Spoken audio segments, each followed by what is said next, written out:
Greetings, everyone. Greetings, greetings, greetings. Welcome to another episode of F Your Feelings Friday. I'm your melanated queen and your hostess, Lil Foxy, aka Seven Wonder. What's up, everybody out there? How y'all doing at the close of this week? Heute ist Freitag. Today is Friday, January 20th, 2023, y'all. Man, we got to get into some stuff today. All right. So, as always, you know what we like to do. We like to join hands, bow our heads, and give thanks. And as always, we're going to go ahead and start this episode off by giving thanks to the universe, spiritual warriors, spiritual ancestors, all the great ancestors that fight behind the scenes for us, the angelic spirits.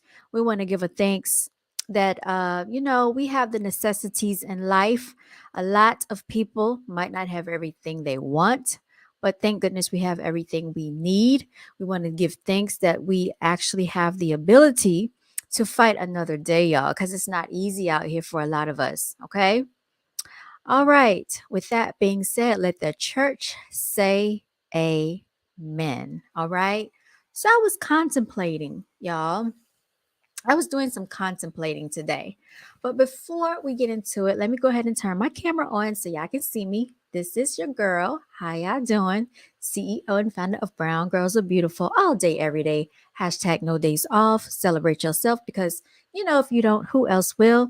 Also, I want to give a special shout out to T Gresh Realty LLC. That is my other business, you all, real estate purposes.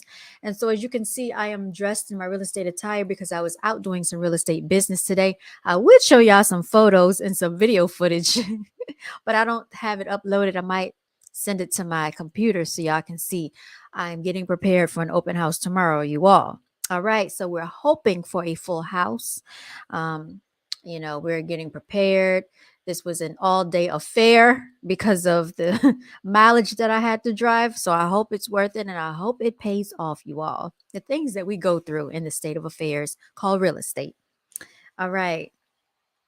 As you all may have found out, the alleged person that got shot, okay, from the takeoff situation, her name is Sydney, has come forward with an interview, you all. So I think we're going to look into that a little bit later. I also want to get into the fact everybody knows what's going on out here in the market. And so I'm going to talk about it, y'all. The fact that artificial intelligence algorithm is why the United States house rents are going up. And we're going to get into that as well. All right. And then we're going to probably get into one other topic, have an open panel discussion. And of course, you know how we do. We're going to give our testimonies before we close out, y'all. So, where should we start? Where should we begin first? Let's begin with this Sydney character. All right. I didn't even have it pulled up because I did not think or know if it was actually newsworthy. I am still pontificating you all whether this situation is staged, if this is something that's genuine, or if this is just another hoax. I'm really not sure, but I'm going to definitely give you my opinion on it. Okay. All right. So her last name is Leday. That's Leday. I did not have much opportunity to examine her background. So I'm only going to share with you what I can at this juncture. Okay. But I did get a chance to review it a little bit, you all, because I have been busy with my own state of affairs today, handling business. All right. So let's go ahead. I'm going to share my screen. Let's get into this whole takeoff situation, you all. All right. And let's get into Sydney Leday. Again, this is the alleged victim that was shot in the head, you all, at the bowling alley, 810 Billiards out in Houston, Texas. Okay. Her name is Sydney Leday. She is 24 years old. She gave an interview, and it looks like she's also been joined with her mother as well. So we are going to get into that information. All right. So great. It looks like you can definitely see the screen. I'll see if I can make the image a little bit bigger for us. All right, let's see. Is that bigger? Yep, that's bigger.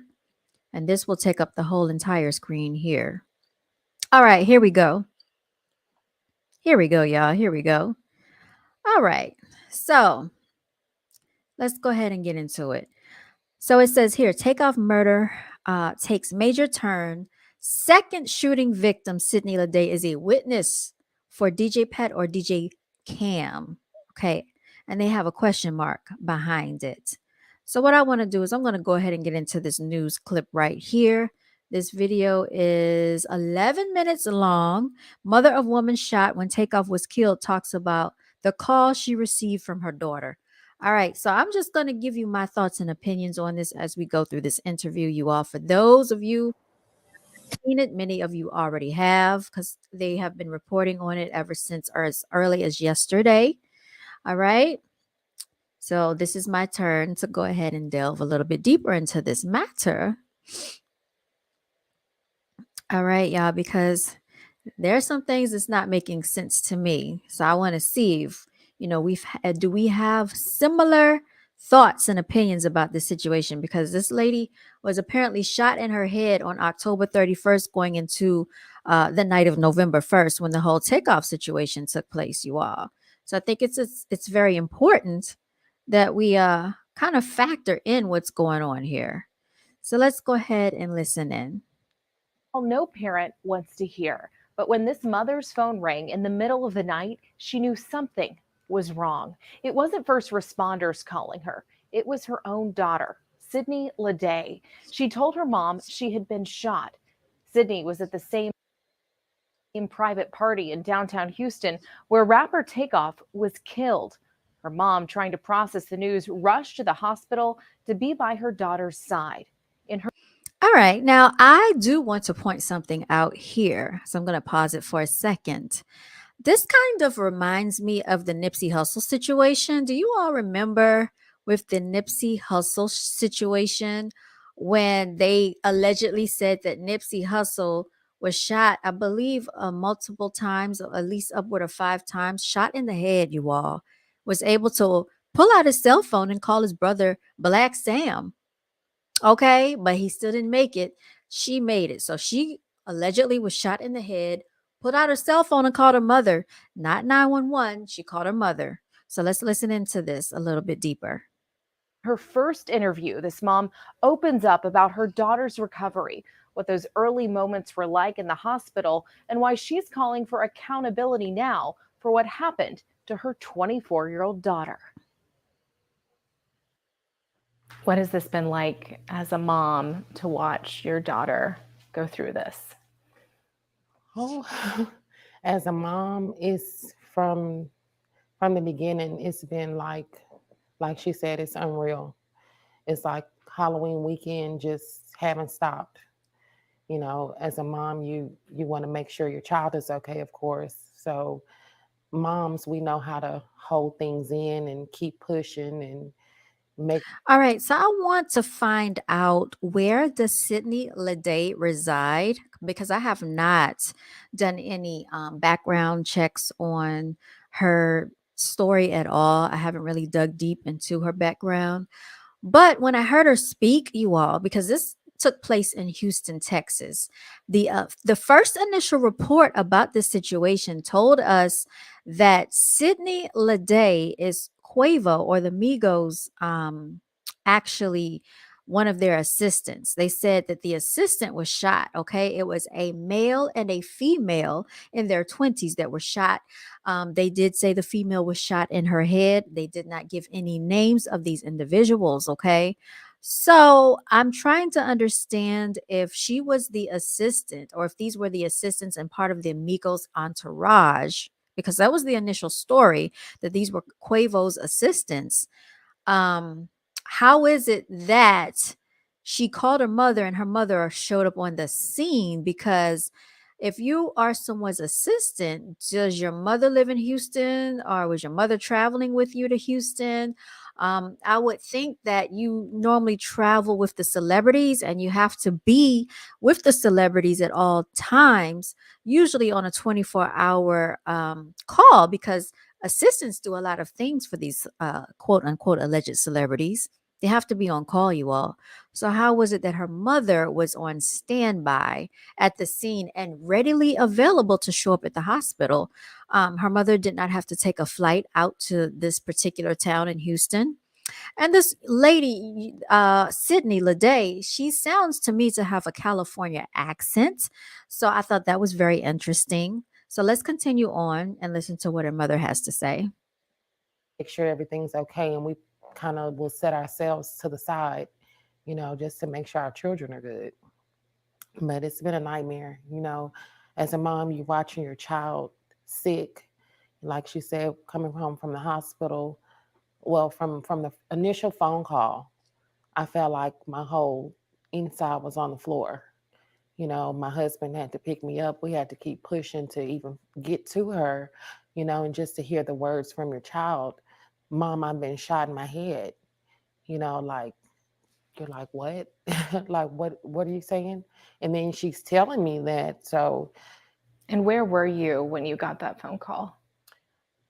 what the funny thing, whenever she's not home and she goes out, I'm constantly up. Okay, so there are inconsistencies already, ladies and gentlemen, because she said, whenever she's not home, I'm constantly up, meaning that this 24-year-old female resides with her parents, with this lady and her husband. I don't know if that's Sydney Leday's actual father or not. So that would give me pause to think, how is this the Migos or Quavo's assistant if she lives at home in Houston with her mother? I'm walking around, and that particular night, I just sat down on the side of the bed, and when the phone rang, I just knew it was something. So, we just had to. I had to call my mom, call my sisters, tell my husband, not that she's been shot in the head, but we got to go now. So it's hard. So you went straight to the hospital. What happened when you got there? We stood outside in the cold and rain, um, under the carport with the police because we couldn't go in for like 7 hours. That must have been torture.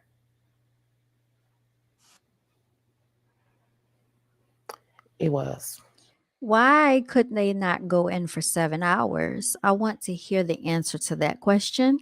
Also, I want to know, like, as a mother, okay, I got to get into this, y'all, because it's still, some of this is not making sense to me. Not saying that this story is not valid, but I'm still trying to understand the narrative behind what she's saying. She said that they had to stand outside for 7 hours after learning that her daughter had been shot in the head in the cold and rain. Why is that? And on top of it, if you just received a phone call that your daughter was shot in the head, the first thing you do is call your sisters.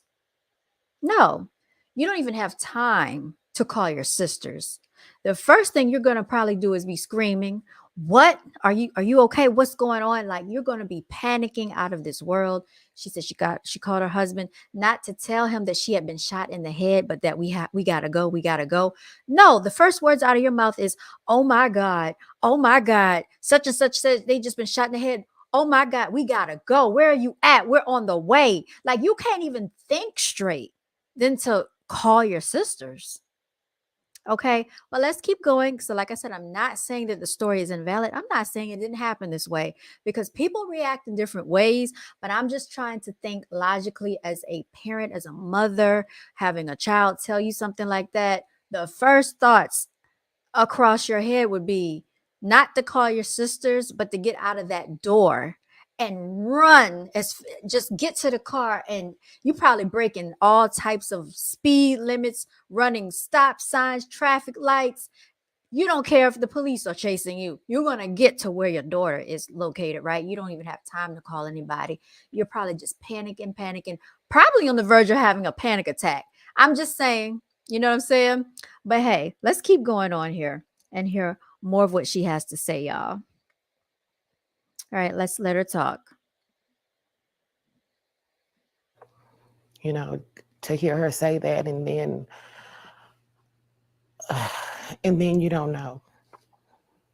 Did they tell you, or I guess she told you, you knew that she had been shot? Hmm.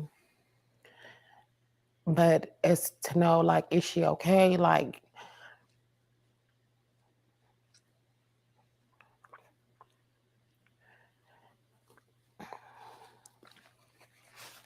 Okay, you all, I'm so sorry. And I hate to be like saying that she's disingenuous. I don't want to say that, but I'm detecting some acting here. That's just what I'm getting from this. I don't know what you all read from the body language here. I'm not sure if anybody else is seeing this, but something doesn't sit right with me here. And it's almost like I feel that this interview may have been orchestrated or staged. There's more going on behind the scenes to this picture that we're not being told about. And like a mother, when they get news like that, they can recall that reaction because there's it's still fresh. This only happened like 2 almost 3 months ago, right? So you're gonna have more emphasis in your feelings, more emphasis in your emotions. Yes, I remember what she told me, and you're going to be animated, but she's being calm. She's trying to present tears. She's being composed. And I don't know if they have been what do you call it when the lawyer basically I think they call it not training, but sometimes the lawyer kind of coaches you, okay, to do these interviews. So let's continue on to see more about what this mother has to say about her daughter being shot. Okay, y'all. 7 hours is a long time.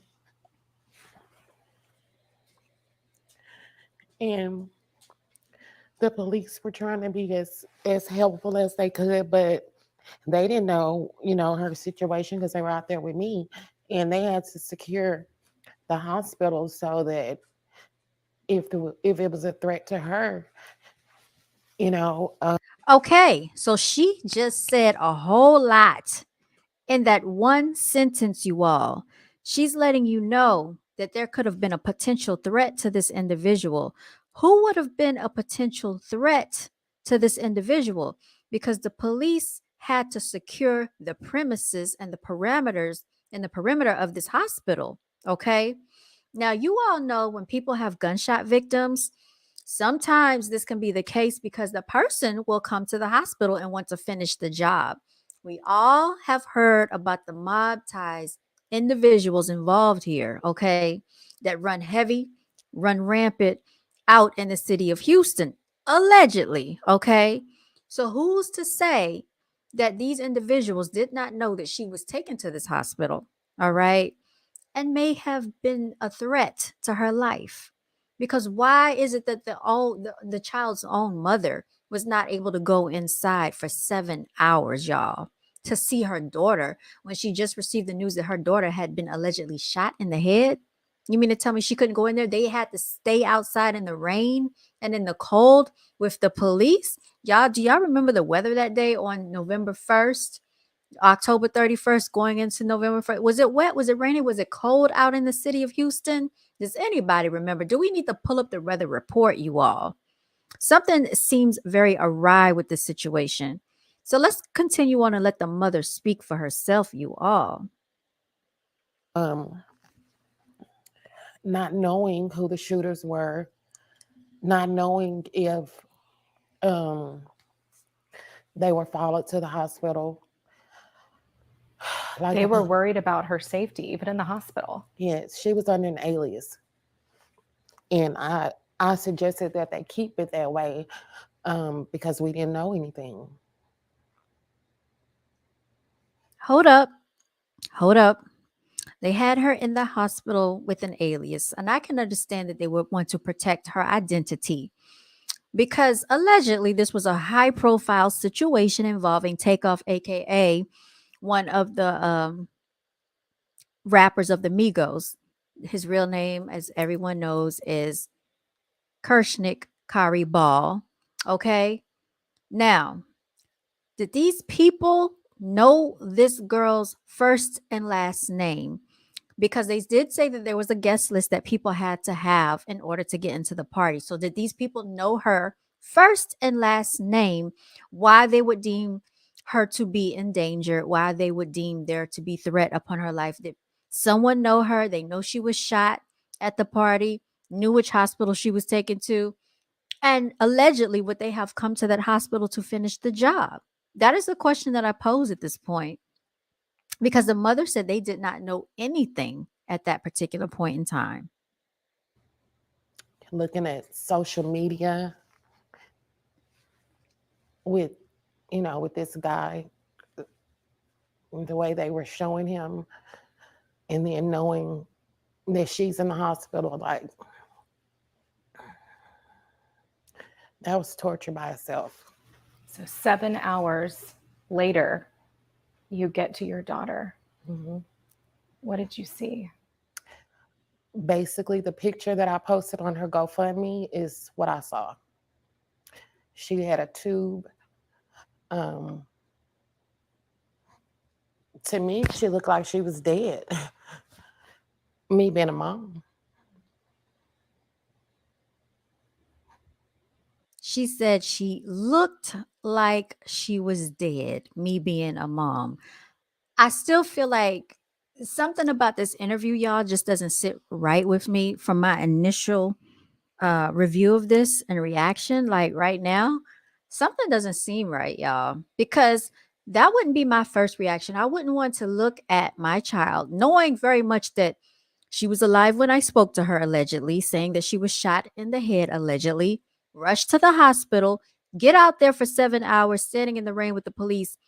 Why were the doctors not communicating in some way, shape, or form through medical staff to update the family? I know that they had to know that the parents had arrived to the scene where the child was transported into the hospital. Like, from my experience, the medical staff makes every measure possible to notify the next of kin of what's going on with that individual. So this is still not making sense to me, because if she is saying that her daughter looked like she was dead, wouldn't you want to say, hey, she looked like she wasn't doing well, but I was just hoping she would pull through. It wasn't looking good, but I was wishing for the best. I was out there praying. Y'all know how mothers are. The biggest prayer warriors you have in your life are your mother, is your mother. Okay. So she said her daughter looked like she was dead. I don't even think I would want that to come out of my mouth, you all. She said, as a mother. That's what she said. Let's continue on. Just something I'll never forget. How long was it before she woke up that first time? I've been Y'all, something's not sounding right. And I want y'all to take a look at her body. Um, because they say the biggest truth and the biggest things that are told is in body language, y'all. So let's look at her body language, because that doesn't look right from to me either. She keeps looking down. If you notice, both of them look down a lot when they speak. It's almost as if they don't want to look at the reporter in her eyes. They don't want the camera looking in their eyes. Y'all, when you are telling something and you're emotional about it, you don't care who hears you. You don't care who sees you, because you are so basically involved in what you're explaining. Your emotions are running rampant and you're telling people, this is what happened to my daughter. I couldn't believe she called me and told me this. Oh my God, thank goodness. Thank the universe, the creators, the ancestors, everybody that was watching over. Thank y'all for your prayers. My child made it through. And man, when she called me, y'all don't know. That was the worst feeling ever in life as a mother. But she's sitting there and tears are coming down, but the emotion is not there, y'all. So that's why I'm just saying, pay attention to the body language, because something just seems very awry here. So we're going to keep on moving along. the next day, I think, um, she woke up and, like she said, she wants to leave. So they had to keep her sedated. Hold up. Hold up. They said the very next day she woke up and wanted to leave. Let's rewind this back because they said that she was in a coma for a week. So, how did she wake up the next day? Let's rewind this back. They had to keep her Hold on. sedated. Make sure I heard this Woke up that properly. first time. Probably the next day, I Ooh, think. the next day. Let's go back again. Make sure we hear this.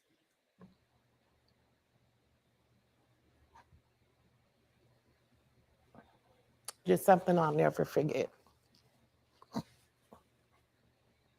How long was it before she woke up that first time? Probably the next day, I think. Um, How long was it? You heard this for yourself. How long was it before she woke up the first time? She said probably the next day. And they told us that she was in a coma, unconscious for a week. So, but they said she woke up the next day. So let's continue on, y'all. she woke up and, like she said, she wants to leave. So they had to keep her sedated. Now, who wakes up being shot in the head and say they're ready to leave the hospital other than Tupac? And we already know that was a psyop, okay? The same parish crooks. So Tupac was never shot in the head. That stuff was all made up. So with her, when people are shot in the head, you all, and they have to have surgery or an operation or they have to look at the wound, they shave people's heads. This girl, I don't know if her hair grew back that fast or if it's in the back of the head. We can't see the entry room, the wound, or was she grazed by the bullet, is what I'm thinking. I'm almost thinking she was grazed by the bullet. I don't think when people say shot in the head, we know what it looked like when you're shot in the head because we saw Takeoff out there. Now, he was definitely shot, unfortunately, you all, in the head. We saw that what that did to him and what that looked like. So, was she grazed by the bullet or was she actually shot in the head, waking up the very next day saying she wants to leave the hospital?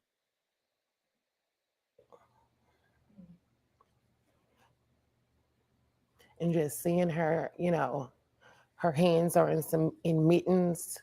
Um, the two, just the whole look of everything. And It's almost like Yeah, even my it's almost like they're crisis actors. She doesn't know what to say. She's not being genuine in this interview. It's like she has to think about what she wants to say. Her body language is not genuine at all. my friends are when they see the picture, they just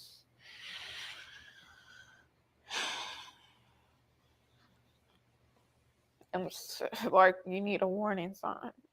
yeah, but, Let's see what picture they're my talking about. family, I didn't share a lot of things with my family because it was so much going on. And once I did post the GoFundMe, it was like everything started over. Okay. So, y'all, this is about the GoFundMe. This is what this is about, in my personal opinion, because she just said when she found out her daughter was shot, the first thing she did was call her sisters. That's what she said, right? But then she just said she didn't share a whole lot with her family. And then she goes into talking about that's why she posted the picture for the GoFundMe. You know why she said that?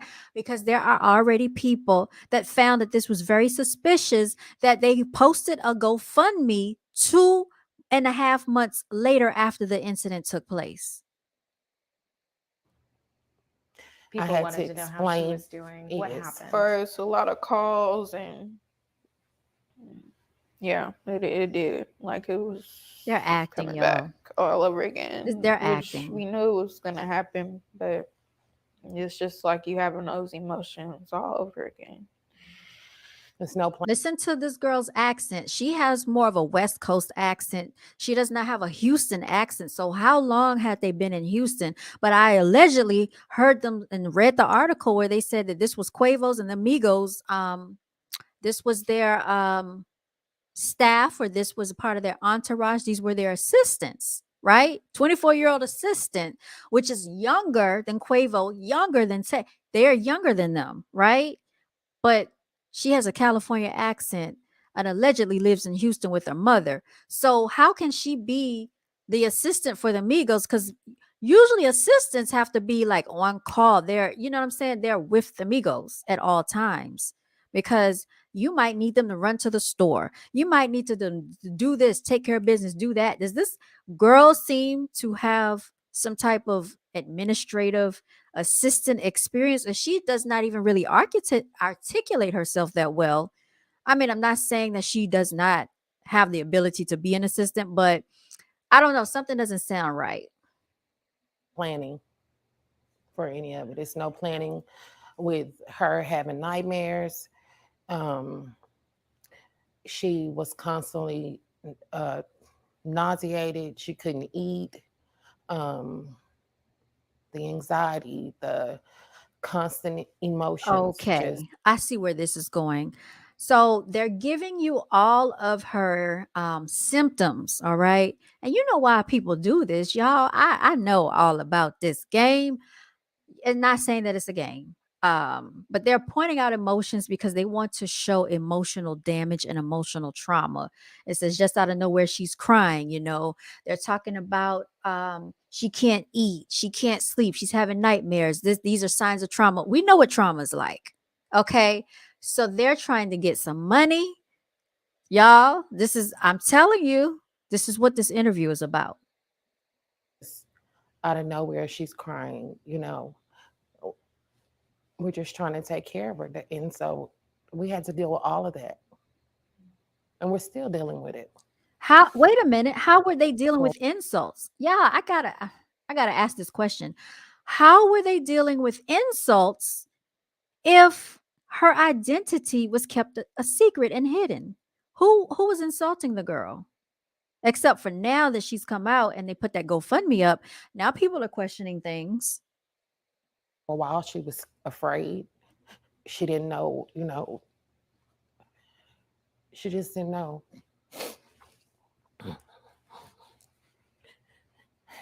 Even as a mother, I'm sheltering her from the TV. I'm sheltering her. I'm keeping her phone so she's not on social media. She's not seeing the pictures from that night. She's not reading all these comments. It's just What are the comments, y'all? Because everybody had been asking about the young lady that was shot. We hadn't heard anything, and we were inquiring minds wanted to know, is she okay? So, what comments are they referencing? just a lot. I'm covering up for my 7-year old. She wants to know where's Sissy. Right there, sitting beside her mother. So I'm telling her, she knew she was in the hospital, but I'm telling her, oh, Sissy has a headache, but she'll be fine. She knew something was going on, but she's only 7. What do you want to say to people who are following the case, heard about Sydney's story, who have wanted to help in some way and wanted to know how she's doing? I just want to say it's a long road to recovery. It's a day-to-day process. It's not easy. Um, we're so appreciative for all the love and support from strangers. You know, um, Oh my God. Now we're going back into acting mode again. This is not, I'm telling y'all, this is not genuine. She's thinking too much about showing emotion. She's looking down. She has to think about it. She's trying too hard. When you're not trying to show emotion, it comes across more genuine. And I'm not buying this. There's a narrative. Something's being pushed behind the scenes for why they're doing this, y'all. you just never know. You never know where help can come from. You never know that strangers, people hear all this bad stuff every about day. every day, but it is a good side. You know, people that they don't know her, but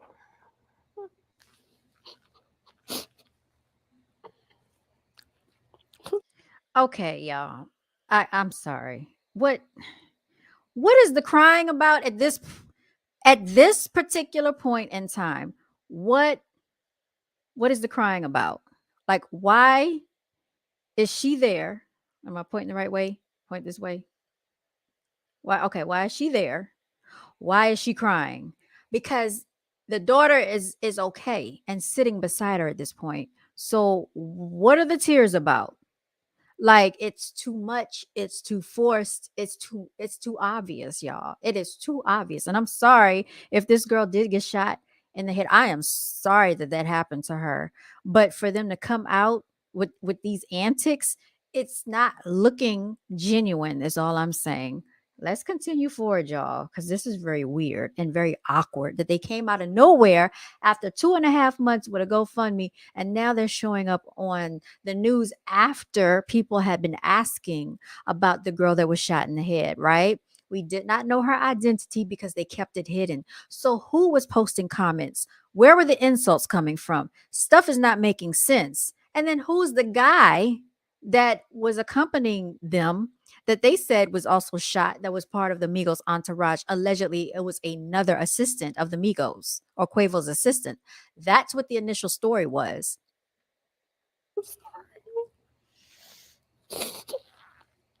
Don't apologize. just people don't know her, but and they don't know us as a family, but to see the support and the love from people. So I have sometimes I have to look and think it's a lot that I haven't even saw from my own family. Now, that's true. That can be true. People that know her. But to see people give that don't know her, that means so much. And I can't say thank you enough. Like she said, we're grateful. So grateful. And I just know God is so good because He didn't have to keep her here, but He did. So we have to live our life a different way, just being grateful. Let As the a church say amen to that, okay? Because that's very true. And a lot of times, strangers will bless you and will support you better than your own family. We know that to be true. mom, do you want someone to be held accountable for what happened that night to I your do. daughter? I do. Because she didn't ask for that. If you just I know you can't you can go to Walmart and something can happen. But if you're out, you're just having a good time, you're in an establishment, I feel like you should be safe enough to go home. You shouldn't have to worry about being shot. So if they find someone, then that's great. If they have the person that they think is accountable, that's great. But yes, some the place, wherever, someone should be held accountable.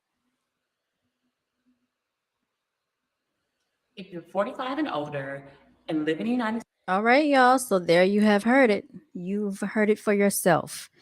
That, you all, was the mother of Sydney Leday. Okay. She was basically giving her account of what took place with her daughter when on the night that she found out that her daughter had been shot, allegedly in the head. I don't know if the daughter was grazed by a bullet, because she said her daughter woke up the very next day and wanted to leave the hospital. Okay. So I found that interesting. I found it very interesting because the GoFundMe said that she had hundreds of thousands of dollars in medical expenses and that she would need aftercare basically indefinitely. And it made it seem like she would need the aftercare for the rest of her life. But the girl is up there and she's talking, and she is very cognizant, and she has her wherewithal, and she is of sound judgment, of sound mind. She's walking, she's talking, she's speaking, she's breathing. She can see, she can hear. Let the church say amen and be thankful and grateful, you all. Okay, because Takeoff was not so fortunate. Um, so let's get into the daughter's initial statement if we can, because inquiring minds want to know. Okay, we want to know what the daughter said, y'all, because I heard the daughter. That was part two of the interview. Now we're going to backtrack, rewind, and go to part one of the interview with the daughter before she joined her mother. Okay, so that was my first time actually seeing that. Yeah, Sydney Leday, you all. If that is her real name, I don't even know. Because y'all know a lot of strange things take place in today's time. Sometimes they have to orchestrate stuff. Let me go ahead and share the screen. Y'all are going to actually see the picture that the mother was speaking about. There was one picture being shared that her mother put out there, and here it is. Okay, this is the picture. Now, why would she say her daughter looked dead if her mother is basically on a breathing tube? Okay. How is this going on? And then her daughter wakes up the very next day and says she wants to leave the hospital. I'm not, it's just, unless she's being threatened, unless she's scared and paranoid, y'all, it's not making sense to me. How do you go from that with, it looks like she had IVs, it looks like she was being on a breathing machine, a ventilator or some sort, um, almost like intubating the patient, y'all. Was she not breathing on her own? I don't know. I don't know. So this is what we have going on 2 months later, y'all. They keep showing this picture here. All right, so let's listen to Miss Sydney Leday herself. I want to hear what she had to say. Okay, so we're gonna bring up her video, and shout out to her if this happened the way that we think it did. I am glad that she's okay, grateful and thankful.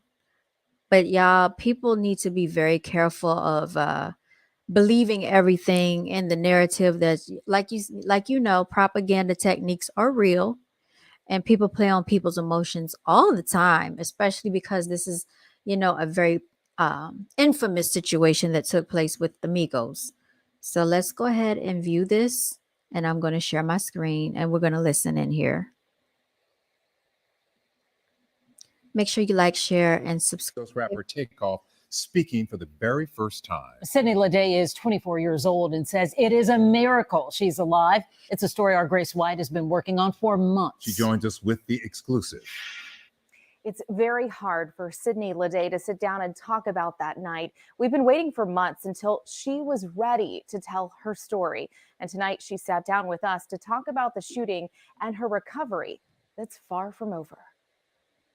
I really just can say I'm just grateful to be here. And Sydney Leday. Okay, so she's going to tell us that Sydney Leday is a survivor.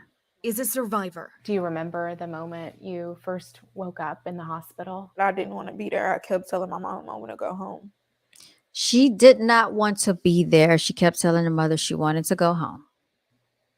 I had never been in a hospital like that. She had never been in the hospital like that. What does that mean?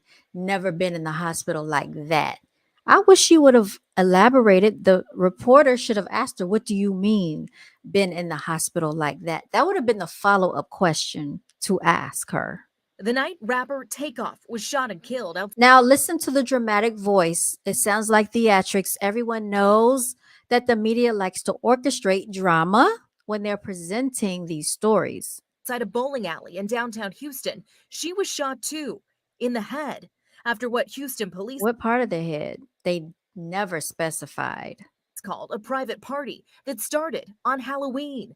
It was just 2 days after Leday's 24th birthday. I remembered what happened because when I got I was up So it sounds like this was near and around her birthday weekend. Maybe she was out there celebrating because, she just had a birthday too. So October 31st, what's that? Libra season? No, Scorpio season, y'all. That's Scorpio season. That's what that is. Or is that Libra season? Hold on. Let me get it straight. Yeah, that's Scorpio season. the whole time after I got shot in the head, and I called my mom and told her what happened and to come. Leday says somehow she made it down an escalator and to a friend's car who took her to the hospital. She was in a coma and intubated. Okay, so somehow she ended up like this. Okay, so maybe it took a while for the bullet to do what it had to do. And then, because sometimes bullets can travel. And this is what happened, y'all. I don't know what this is on her face right here.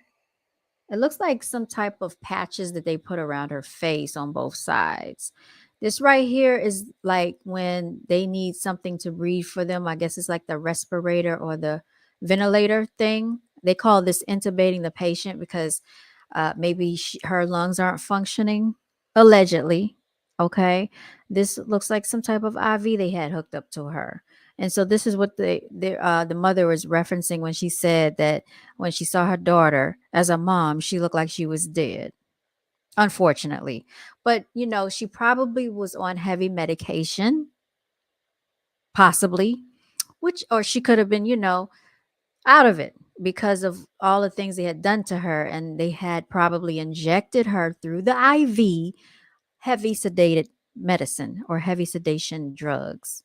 Before she woke up, I felt the sting in the back of my head. I felt myself falling. So it was the back of the head.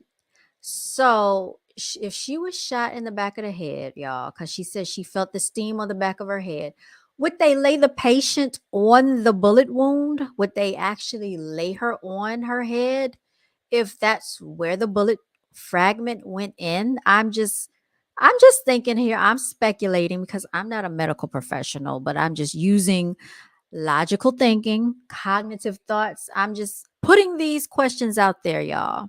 I felt the sting in the back of my head. All right, I let's go felt back. Let's go back. she was in a coma and intubated before she woke up. Okay, so I was right. See, she was in a coma and intubated. And she said, and I felt the sting in the back of my head. That would allege that there was some type of bullet fragment or some type of shooting from a gun that fired to the back of her head. Why would they lay the patient on the back of their head? Is the question that I have. I don't know. I felt the sting in the back of my head. I felt myself falling, and the person I was with picked me up, and we got in the car. But it was like like a scary movie, really. To ironically, it was Halloween night. I had I had on a nun outfit. I had blood all over me. At any point, do you remember being scared before all that happened, or was it, in your opinion, a normal night? There wasn't any arguments or anything until the event was actually over. And yeah, that's when I knew something was wrong, because I thought these people that were arguing was just playing from, like I said, the energy that was in the room before. Everybody was around the table playing a game of dice. So I thought it was just like, some friendly banter. But that banter turned into a shooting, sending the crowd running. And that's when Leday says she was shot. After a week in the hospital, she was finally released. After 1 week, she was released, you all, after being shot in the back of the head and intubated and in a coma. What was it like when you went home? That's when the real stuff started. Like, I had a panic attack as soon as I All right, there we go. Here it comes. Okay, after all of that, and she's having a panic attack as soon as she got home. Was she being threatened? That's my question.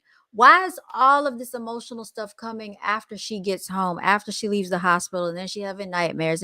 So I see where this is going. This is the reason why they are having these broadcasts put on TV like this, put on the news, put into the forefront, put out here to the public, because they're setting and staging the narrative. This lady is being represented by an attorney, from what I've heard, this young lady.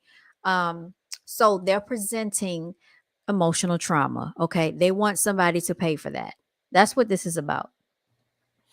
Born and raised in Houston, the community's rallying around her recovery, raising money. So she was born and raised in Houston. And as you can clearly see, this is the GoFundMe that was put up allegedly by her mother. Okay. It looks like they are raising a goal of 150 to $60,000. And at this point, they had a little bit over or almost $11,000, 334 donations, it looks like. Some anonymous people. One person looks like they donated $500. So this is what's going on as well. Make sure y'all like, share, and subscribe, please. Money on a GoFundMe page to help pay for her medical bills. Leday knows her recovery will take time, physically and emotionally, but is thankful she survived. I was just grateful that I did, because the place that it hit in my head, I just feel like it was a miracle. Where's the place that it hit in the head? That's why I'm confused by it all right, so you all, let's try to, do we need to break down the brain stem and the brain and the functions of what the brain operates, y'all? Because based on my psychology background, we can get into it a little bit. So the back of the brain, for all of you out there that may or may not know this, the back of the brain controls your vision. Okay. It's also like there's something called the occipital lobe that runs right through here. Your vision, like when you see, it goes straight to the back of the brain. The vision comes in upside down, and then the brain actually transmutes it right side up and projects it forward back into our pupils through our eyes. Okay. So that little black thing that we have right here, it is the pupil. And then the colored part around our eye is called the iris. And then, of course, the white part is the cornea. So when the light enters the pupil, okay, which is the black thing, our pupils do something like this. They dilate. So this is why when you go to the eye doctor, they dilate your pupils to make them kind of like in a paralysis state, so they can see to the back, okay, of your eye, which is connected to the brain. So we do know that that is one part of the brain um, that controls the vision, is in the back. What else controls? Now, I know when people get knocked out, if they hit the back of their head, they say they lose memory. That can happen. Apparently, she didn't lose her memory. Okay. Thank goodness for that. If, everything happened the way that they're saying it happened, she says she remembers what happened. Okay. Is she going to be placed on the witness stand to testify?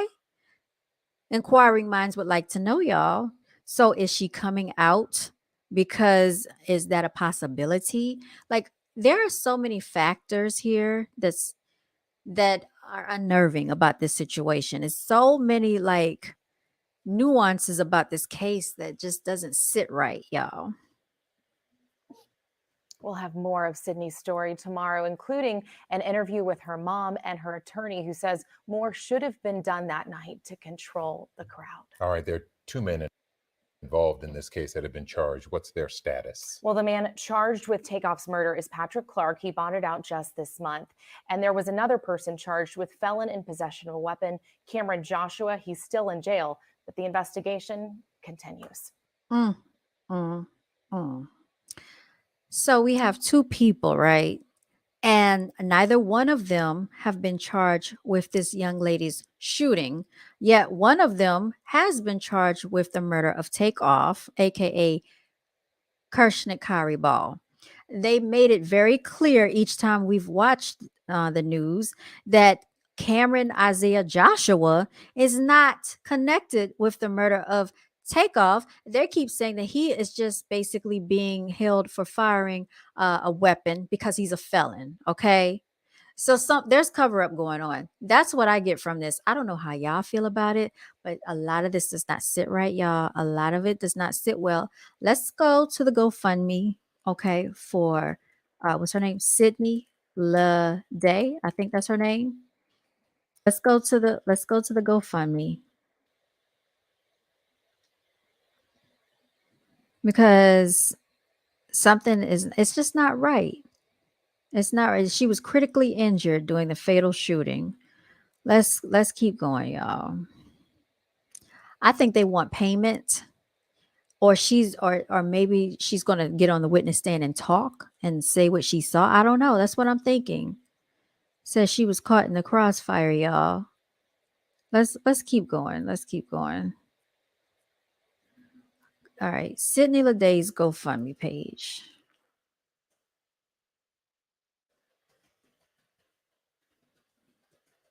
Let's see if it'll come up. Or let's just go to GoFundMe and see if it'll come up, y'all. Whew, who knows? Who knows what's really taking place here? Okay, I think I found it. So I'm going to go ahead and share this.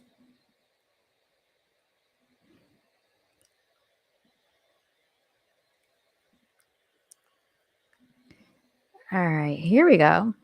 So allegedly, her mother's name is Sahara, I believe. Okay. Excuse me. Sakara Carmen is organizing this fundraiser. I believe that's the mother because she just admitted, shout out to Brown Girls Are Beautiful. She just admitted that she was the one that put up the fundraiser with this picture of a daughter. Earlier, we saw that they had raised almost 11,000. Now it's a little bit over 11,000, almost at 12. And they're trying to raise $150,000. Okay, somebody just recently donated 50. Kevin Emerson donated 500. Bless those that can be a blessing to others. Shout out to y'all. It says here the murder of Takeoff in Houston at 810 Billiards and Bowling not only took the life of a world-class artist, Takeoff. So she's starting off by acknowledging Takeoff before her daughter, which I kind of find that ironic, or it could be an attention grabber so people can actually pay attention to the fundraiser, y'all. I don't know. But let's continue on. But devastated, my family on another spectrum. This senseless act of violence left my daughter Sydney, who was an innocent bystander with a gunshot to the head. We are very fortunate that she survived. Yes, you are, but has been left with substantial medical bills that are still accruing. Hundreds. Now I want you to listen to this. Hundreds of thousands of dollars. Hundreds. So when you say hundreds of thousands, you're not saying just $1,000. You're saying it could have been $2,000 or $3,000. That's a house note, y'all. And that's a whole house that can be paid off. Both physical and mental disabling damages requiring treatment that is likely to abide with her for the balance of her natural life. These life-altering, debilitating injuries has left my once happy girl completely traumatized. Sydney was an unfortunate victim of violence, and we are calling on our family, friends, and community for support. She has no insurance in big bold letters. Thanks in advance. Okay. So we never know what people's circumstances are. We have to say that. Okay. So if she didn't have insurance, maybe she did need these donations. I don't know. All right. And here you have Sakara Carmen as the organizer of this fundraiser. Okay. That's what you have. So that's what's going on there. All right. Now let's get into Sakara Carmen. All right. So let's share the tab. Sakara, Sakhara. That's a very unique way to spell that name. I must say that. Very, very unique way to spell that name. So let's get into um, who is Sakara, which is Sydney's mother. This looks like it could be her. Okay. Um, she has a LinkedIn profile. It looks like it's at a boutique. This looks like it could be. This is her Twitter. Happy New Year's Eve, she said. The boutique is open today until 6. Get your attire for tonight's celebration. Into 2013. Call us, and that's the phone number right there. All right. Court cost letter, November 26, 2018, Trellis.law. It looks like she had been taken to court out in Harris County. So, this just gives you some information. Right here, it tells us that Sakara Carmen Lowry, a lady and victim in takeoffs. Yeah, so this is the mother. Mm-hmm. This is definitely the mother. I'm just looking, just seeing what's out here. So she's 44 years old, allegedly around 44 years old. She had a daughter around 19 or 20 years old. Harris County versus Carmen Sakura, aka Sakara. This was in 2017 regarding filed a tax court case against her. All right, so I don't know what was going on with the taxes, y'all. I'm not trying to pull up her address. I'm just looking through here because they put her name on there. I'm just seeing what it says. All right, so that's very interesting. Let me stop sharing for a second because I want to click on something here, and I'm just trying to see the situation for what it is. Sakara Carmen Lowry, Houston, Texas. 33 followers, 33 connections. Today, I had the opportunity to organize media for the National Sales Network Houston on Great Day Houston for their upcoming women. So she organized media for the National Sales Network in Houston on Great Day Houston for their upcoming Women Who Lead. And it says her experience as a partner at the boutique, executive at the Fly Rides, that's 2019 to the present, a collection specialist at Suncoast Resources. All right. And that's what that says here, y'all. So, it's interesting. Very interesting. You can also sign into LinkedIn if you want to know more about this young woman whose daughter was allegedly shot in the takeoff situation. Okay, so I'm about to sign into LinkedIn real quick because I want to look her up and I want to see exactly what it says about her. And then I might look at Sydney a little bit closer, y'all, just to see what's out there. Because, you just never know what all this is about, why all this is going on. All right. View full profile.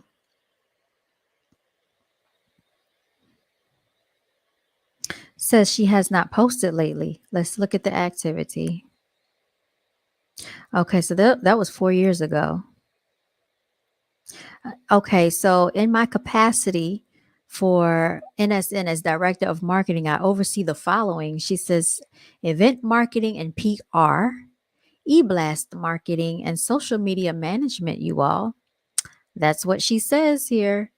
That is exactly what I'm looking at right in front of me.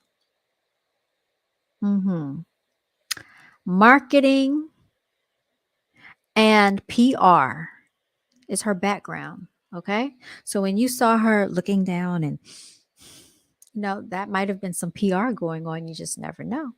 All right. Now, for Sydney, let's look into her because we don't really have too much going on for Sydney.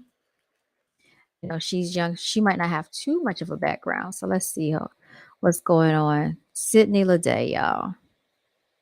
So she does have a Facebook page for those of you out there who may or may not be privy. She has a Facebook page. And I'm going to go ahead and check that out. And this Facebook page says she only has one friend. So this might not be her because it says that she lives in Maryland. So this could be a different person. That might not actually be her. And plus the attorney might have told her to delete all social media, delete all Facebook pages, things of that nature. Because they already know the first thing people are going to do is check into people's backgrounds when they come out and, put themselves in the public platform, especially when you're going to the news for things as such. Not a whole lot on her. Now, what is this right here?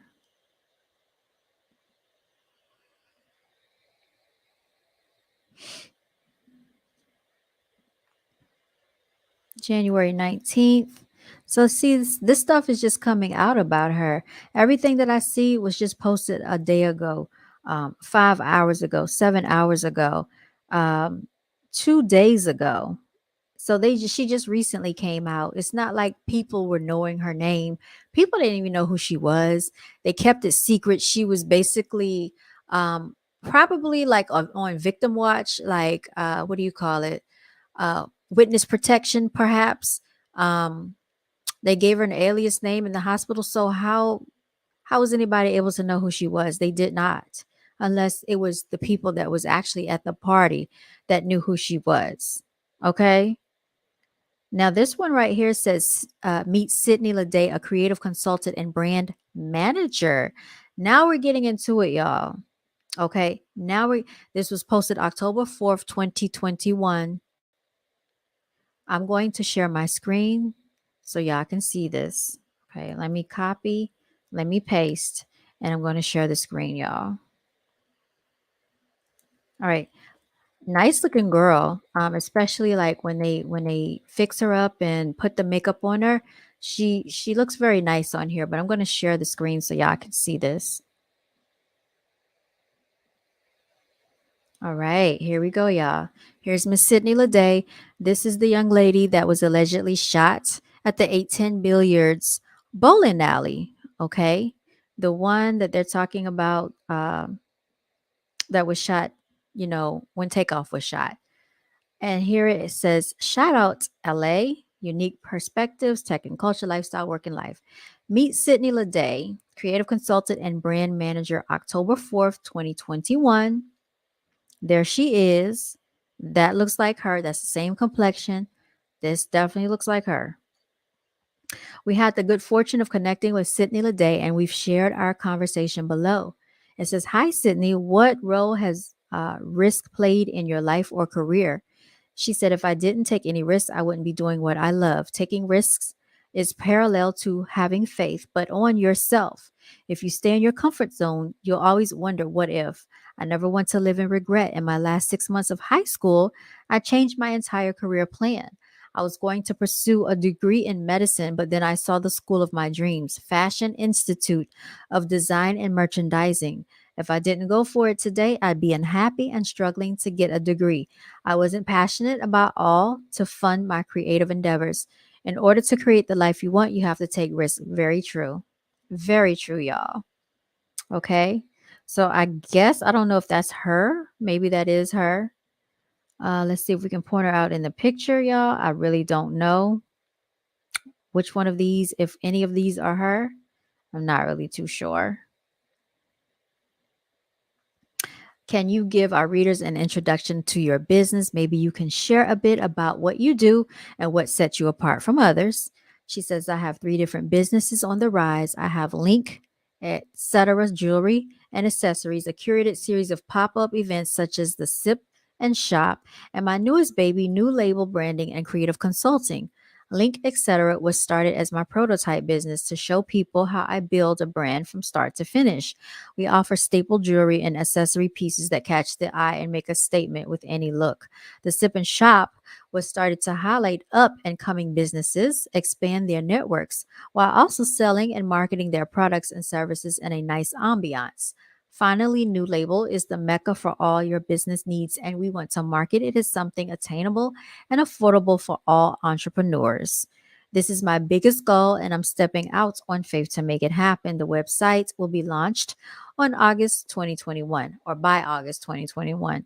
Need your logo or packaging done? Want to start a fashion or home goods line? We're the ones you call. It says, let's say your best friend was visiting the area and you wanted to show them the best time ever. Where would you take them? Give us a little itinerary. Say it was a week-long trip. Where would you eat, drink, visit, and hang out, etc.? For starters, we brunch. You have to get the day started on a good note with some good food and or mimosas. I spent a lot of time in DTLA. Some of my favorite sport spots are Blue Jam Cafe and Perch Rooftop Restaurant and Bar. Then we go ride scooters throughout the downtown streets and explore all the magic it has to offer. such as the Broad Museum, the Last Bookstore, and of course, the infamous Fashion District. Later in the evening, we go to Hyde Sunset for dinner and end the night enjoying the good vibes of their nightclub. These are some fashion pieces. And then shout out is all about shouting out others who you feel deserve additional recognition and exposure. Who would you like to shout out? And they say, I give thanks to my high school business management teacher, Miss Andrette Rayford. She helped me expand my mind in so many ways in just one school year. And she was the one who introduced me to the Institute of Design and Merchandising. I also give all the credit to my family of entrepreneurs. My mother, Sakara. Okay, now I want y'all to see this. This is this girl's mother, Sakara Lowry, because this is the one that put up the GoFundMe. And then to her stepfather, Ernest Lowry, and both aunts, Lauren Carmen and Brooke Lancelin. Remember, the mother said she had sisters, and she called both of her sisters when she found out that Sydney had been shot. They all have had their own businesses for years and given me different insights on what it takes to thrive as an entrepreneur in different fields. All right. Now, if you want to go to her website, this is her Instagram, New Label Branding Co. Okay, other Instagram, Sip and Shot event, link, etc. And this is the website. All right, all of this we can click on. Let's see if the website is up and running. So it cannot be reached. Okay, that website says it cannot be reached. You all, I repeat, it cannot be reached. Let's click on this link. Again, that cannot be reached. Okay, so these things are not up and running right now. Oh goodness. Hold on, y'all. Someone's trying to FaceTime me. Hold on, y'all. My apologies.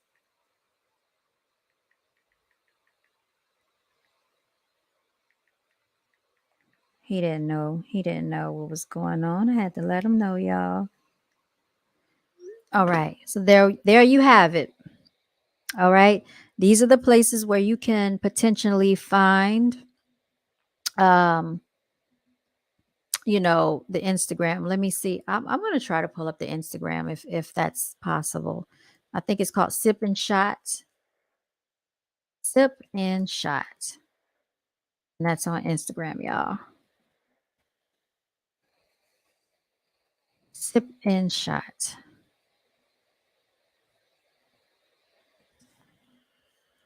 But nonetheless, it looks like she pretty much was trying to, develop something and become an entrepreneur in her own right. So, she was definitely trying to be, in my opinion, around celebrities, to, make her visions, to come to the forefront, make things come true for herself. That's what it's looking like to me. So that could have been why she was out at the party.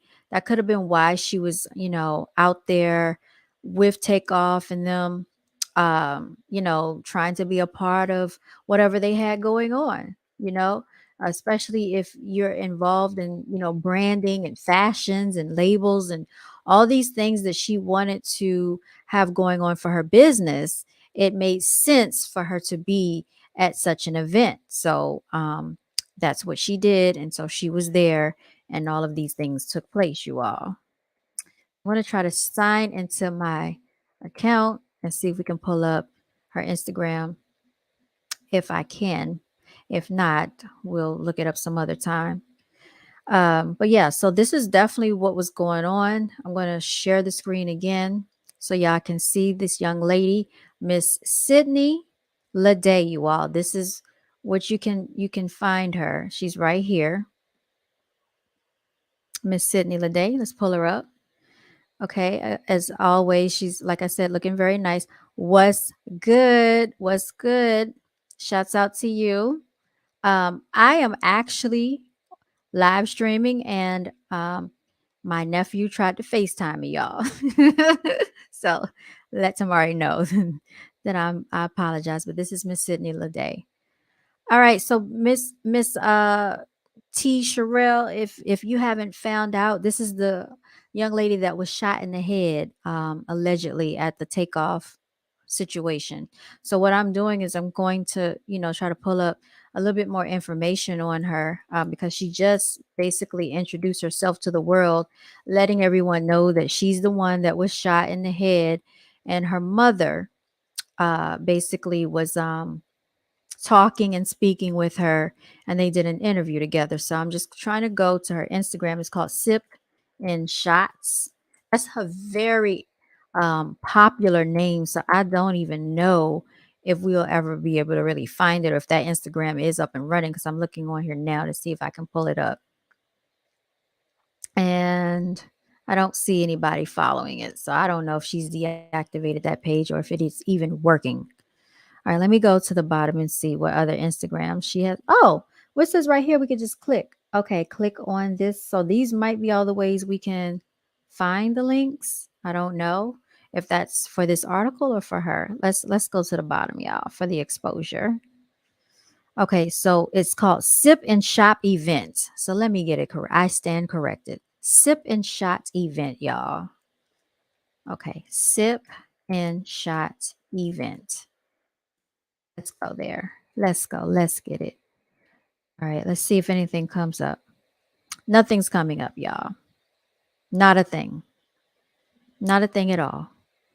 Sip and shop event. Let me spell it right. Maybe that's the problem. It's sip and shop event. Okay, here it is. Okay, I found it. I found it, y'all. She has 10 posts, 292 followers. She's following 285 people. Let me see if I can go ahead and share this screen with y'all. All right. So let's see. Let's see, how can I share this? Let's hey, be loquacious. What's good, girl? Welcome, welcome, welcome to another episode of Brown.Girls.Are.Beautiful. Thank you for joining me, girl. Yeah, we're just digging in a little bit to the young lady that had all the, situations going on with being shot in the head and stuff like that. So I got her Instagram, and let me copy and paste it in here so we can all see it together. Took me a little minute, girl, but I got in here. All right, let's get in here. All right, so let's share the tab. Okay, here we go. Share the tab. And I'm not logged in on this tab, so I don't know how much it's going to let me share. But it looks like she hasn't really posted in a while. I'm already preparing. I did really good in sales, minus what I paid to attend a little. So she was just trying to get the business going, y'all. Not a whole lot of posts, not a whole lot of activities going on right here. She has some, let me see if she has any reels. Sunday, August 29th. It says something was going on at the Candle Bar. Let's click on it. Houston, Texas. Shop with link, etc. So we can click on these things, and we should be able to see some of her items. Okay, it says we're also featuring quick massages. All right, let's click on this link right here. Not a whole lot was going on the other page. Here's the other one that she spoke about in the article. Link, etc. is centered around exclusivity. We offer one-of-a-kind handmade and revamped accessories and jewelry in limited quantities. This is her page. We did click on that link. It is not working. It's not up and running right now. So this one got over 2,300 views. Then it says I have to sign in if I want to see more, y'all. Here's to 2 years. Enjoy the sale. So she's just got, like, I guess you could call it like costume jewelry or accessories. That's something that she was getting into, just trying to have her own business, things like that. Okay. Media exposure and all of that type of stuff. Okay. So that's what was going on with her. Shouts out to her for basically running a business, starting a business. You are welcome, TAK Bro Squad. I can't wait to see you. Shouts out to the Melanated Kings, Brown.Girls.Are.Beautiful clothing all day, every day. It's hashtag no days off. Shameless plug, y'all. All right. So that, you all, was your girl, Miss Sydney Leday, the girl that was shot in the head at the takeoff event. Well, it wasn't the takeoff event, at the Jay Prince Jr. event. That was her. So we looked into the mother's background. We looked into Sydney's background. It looked like she was trying to have businesses up and running.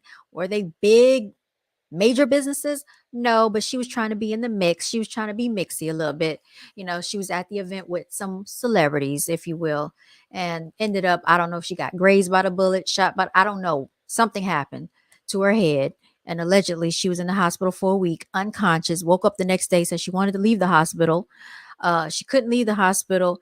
They had her under some type of security watch for the first 7 hours. The mother couldn't see her. She was out in the rain, in the cold with the police. Finally, they let her see her daughter. She took the picture, held the picture for 2.5 months, put it on GoFundMe, said that she needed hundreds of thousands of dollars for her daughter's bills. Her daughter has undergone emotional suffering, nightmares, trauma, all these things, so the rest is history, y'all. So I don't know. I don't know if she's going to be called to the witness stand, or is this a plea for Jay Prince and them to pay them so they don't take the witness stand? I don't know. It's just alleged, y'all. It's all alleged. Moving on, y'all. I thought this was interesting. So what I want to do is I'm going to start getting into the fact that artificial intelligence is basically why the rent is being raised. And I think this is very interesting, y'all, because as you all know, people are going through real life issues out here. Aside from all the takeoff stuff, yes, you said what the heck? Exactly, bro squad. Same thing I said. Does that sound feasible to you? What do you think? And y'all, this is an 11-year-old that's typing in the chat because it didn't sound feasible to him. It doesn't sound plausible, if you will. It doesn't. It doesn't make sense to me either. So anybody can see through that. So like I said, it says here in this article, I'm going to share the article with y'all. All right. About the fact that artificial intelligence and the algorithm is what rent increase is being based off of. I thought this was very interesting, y'all, when I found this out. So that's why I'm sharing this with you, because I think this is crazy. So, all right, here we go. Looking at the article, it says here this company's AI algorithm is why U.S. house rents are going up. This was written on October 24th, 2022. All right. Real Pages Yield Star software is changing the rental game all over the United States. A rental algorithm known as Yield Star, which takes the human element out of housing and raises prices on behalf of landlords. A useful tool for real estate owners, but a dystopian and never-ending nightmare for tenants, has contributed to the nationwide rise in rent. So y'all, a lot of people from, I want to say, around this fall going into this winter has been complaining about the rent going up upwards of $200, upwards of $300 leaps at a time. And we know usually rent does not increase that much for people in such a great amount of dollars. But this is what's going on, and it's causing a lot of people to be displaced out of their properties. People are out here trying to find ways to basically keep a roof over their head, y'all. And they have already predicted by the year 2026, the goal is to have a lot of people to be homeless, in particular, melanated families to be homeless. Okay. And there's an article about that as well. It says here, Real Pages Yield Star software, which is based in Texas. There you go again. Shout out to Texas. Helps landlords set apartment prices across the United States. With rents rising, critics worry that the company's rental algorithm hurts competition. RealPage stated in materials on its website that the nation's largest property management company, Greystar, discovered that its buildings using YieldStar outperformed their markets by 4.8% even during one downturn, a significant premium over competitors. Tens of thousands of apartments are priced by Greystar using RealPage software. So it's not even real people going in here setting the prices. This is being done by artificial intelligence, y'all. This is why I don't agree with robots taking over the world and basically being implemented into everyday life. This is very dangerous, if you ask me. According to ProPublica investigation, RealPage's influence over apartment prices significantly increased after federal regulators approved a contentious merger in 2017, making it the nation's dominant provider of such rent-setting software. Okay, so this is dominating the industry. The move enabled Texas based company to surpass 31,700 customers for its range of real estate technology services. And you know what the crazy part is? The further south that you move, the um the less that real estate costs. Because if you go, like, if everybody knows up north, if you go to New York, real estate is crazy high.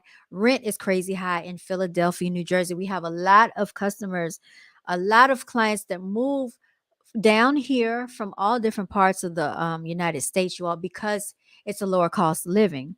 And so if you have people coming from all different areas and you're going further south, and even in the south, rent is increasing, what does that say about the rest of the nation? It's a very scary time right now.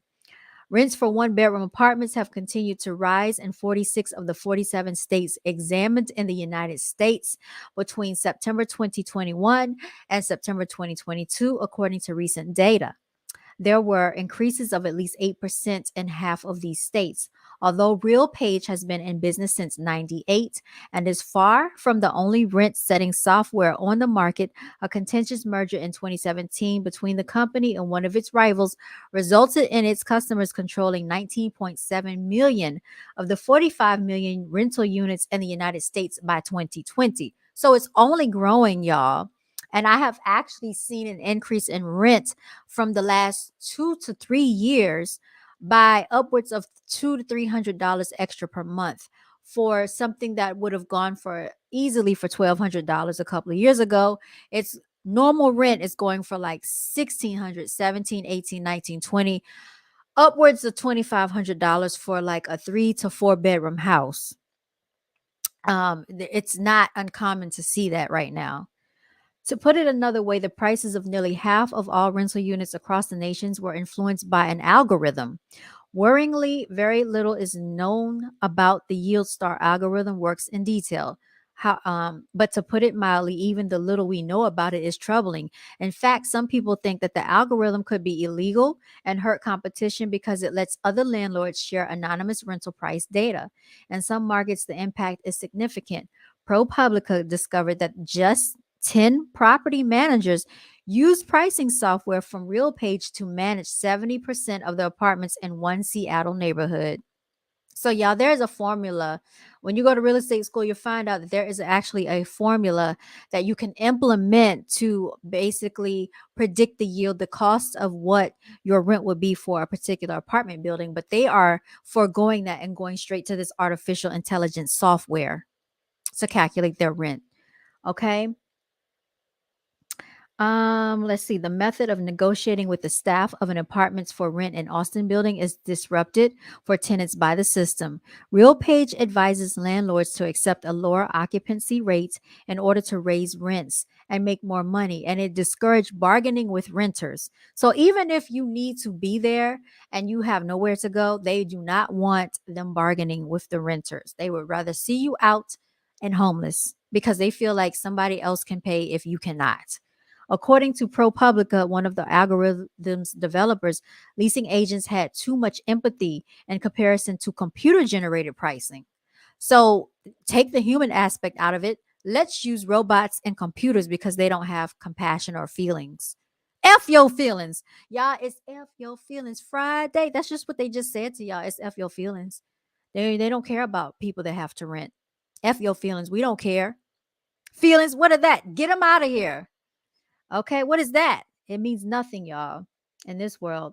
According to former RealPage employees, apartment managers can reject the software suggestions, but up to 90% are adopted. So they don't care. Real estate and legal experts have questioned whether RealPage has created a new kind of cartel that allows the nation's largest landlords to indirectly coordinate pricing, potentially in violation of federal law, given that the software is designed and expanding reach. So I question it too. I feel like there should be laws to govern rent increases, but unfortunately, as we have clearly seen, these people can charge whatever they want in a competitive market, and they're taking advantage of the market right now to do that, to do so. According to experts, RealPage and its clients are subject to antitrust enforcement for a number of reasons. one of which is their use of private data regarding the rent charges of competitors. A former federal prosecutor stated that, in particular, RealPage's establishment of private work groups with landlords who are otherwise adversaries could be a sign of possible collusion. The software's algorithm may, according to critics, be artificially inflating rents and reducing competition. RealPage acknowledged that it incorporates the internet rent data of its customers into pricing software, providing landlords with an aggregated, anonymous view of their nearby rivals' prices. In an email, a representative of the company stated that RealPage uses aggregated marketing data from numerous sources in a legal manner. The company said the landlords who use employees to manually set prices usually do phone surveys to see what other landlords' rents are, which could be anti competitive. In conclusion, they said it is difficult to determine the role of RealPage's software and skyrocketing rents, which nearly doubled in some cities in the decade preceding the pandemic. Yes, it did, y'all. Right when 2020 hit, going into 2021, and especially 2022, we saw rent prices increase astronomically. An existing housing shortage has been made worse by inadequate new construction and a tight housing market. And I do want to talk about that. It's very important because this is impacting a lot of people, y'all. While everybody's talking about these celebrities, what's going on? Thanks for this. Oh, yeah, what the heck? Not robots. Yes, robots, bro squad. Robots are predicting the rent increase for people that need to have places to live. And so I wanted to touch on that a little bit more. What is going on is, like I said, I've had a lot of clients talk about rent increases. They cannot. I've actually had clients purchase a house because their landlord increased the rent. They said they would not be able to afford the rent increase, and so it was better for them just to get into a house. People are taking advantage of the market. They're taking advantage of that the interest rates have gone up a little bit. They're not really inflated like people are claiming they are. They are taking advantage of the fact that the price of houses, the cost of houses have gone up, new construction. And so what it is, it's like a demand supply situation going on. They are not building houses quick enough for the supply that is being demanded, and that is going on a nationwide level. They are telling homeowners or home purchasers that sometimes they have a delay in material. They're waiting. I remember the other year they were saying they had a wait on windows, a wait on cabinets. It was a delay on just getting supplies to build homes. And so when you have a high demand and a low supply, that causes the price to go up on houses, y'all, because of the wood, because of the gas, the shipping, the trucks that have to bring all of this equipment over, all of the things that are going on, like in Ukraine and across the seas and things like that. So this has definitely impacted the housing market. It has impacted the price of houses, and especially affected new construction, y'all. So that's what's going on here. But I would always say, if you can get in or you fit in, just go ahead and get in as quickly as you can, because I don't think the price of houses are going to drastically go back down anymore. I mean, just look at what happened, 10 years ago, 20 years ago. You could have gotten a house for 145, and right now today that same house is probably worth 350, $400,000. We just walked the neighborhood yesterday. The neighborhood was built in the late 90s. And one of the residents that moved in, he said that his house, it was built in 98. His friend moved out of the house. He moved in the house in 1999. He paid about $250,000. So he paid about 225 to 250 for the home. And right now that neighborhood is going for probably 400 and up. So real estate is not going to really ever go back down. It does appreciate in value. I will say that those houses were, they had brick fronts, brick foundation. Right now, you're not really seeing a lot of that in new construction, or you're going to pay an astronomical amount for that. The lot size is a whole lot smaller. So where they would get like a third of an acre, most people are not getting that right now. So I think it's very important for people to take advantage of at least acquiring a property as soon as you can. One thing that I would recommend is, if you get into a property, use that property to your advantage. If you wanted to live in it, that's fine. if you can actually keep your credit score up, take a home equity line of credit, purchase another property, and use that as a rental so that rental income can pay your mortgage, and you don't have to be stressed out, because I know people out there that are very, stressed out about how to pay rent, how to pay mortgage. These things are impacting so many Americans across the nation, you all. And so I'm really hoping that something gets implemented to kind of balance it all out. But like I said, it's a lot of things affecting the housing market right now. So I just wanted to share that with you. So what else do we have going on? Y'all, there's something going on with the banks, and I do want to talk about it. Um, I do want to talk about the banking industry, because again, we have Bank of America has actually been in the news again, and they people were missing money out of their accounts. I don't know if you all heard about this, but one guy was missing like $1,400 out of his account. Shouts out to Bank of America, because of Bank of America. And so they did make national news. So let me go ahead and share that clip with you. They actually were not even they couldn't even get people on the phone, y'all. Yeah, here it is. Bank of America missing money 2023. So this just recently happened this week. It happened. We have this article, and this is from a day ago, y'all. So let me go ahead and share this. So you might want to you said check your account daily if you can. Okay. So anybody that's watching this, make sure you check in your account.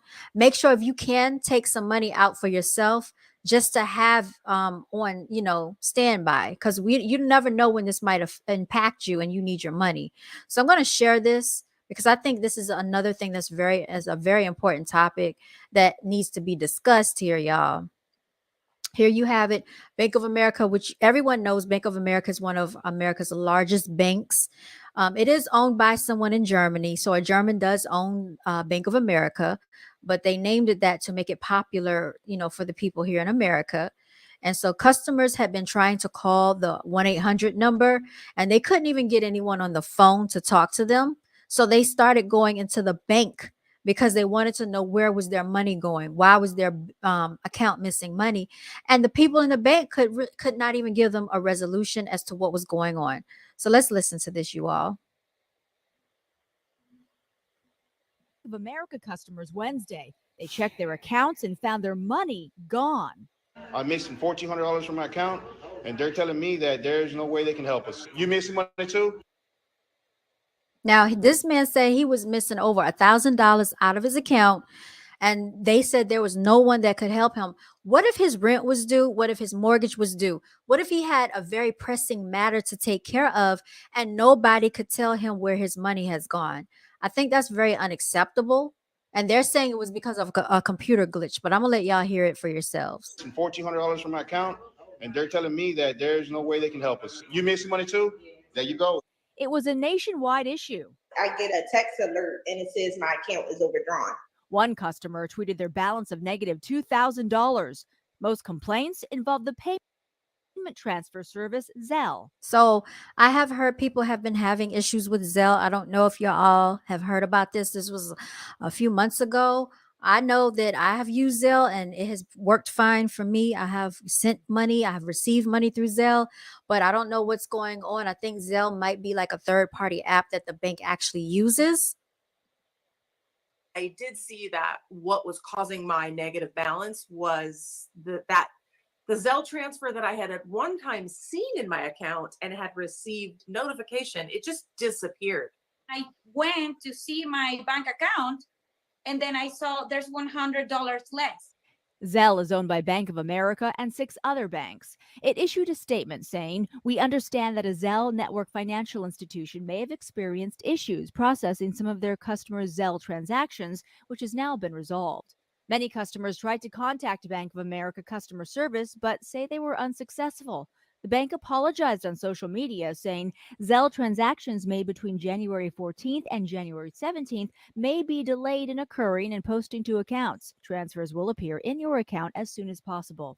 As of 3 p.m. Eastern, they said the problem was resolved, but did not give a reason for the disruption. That's a little scary if you ask me. Now, one thing I can say about Bank of America is they are everywhere. They're like a McDonald's, like they're on the corner of everywhere. So they're quick, fast, and convenient. But even though that they are such a very broad bank, that does not rid them of the fact that they can, make mistakes as well.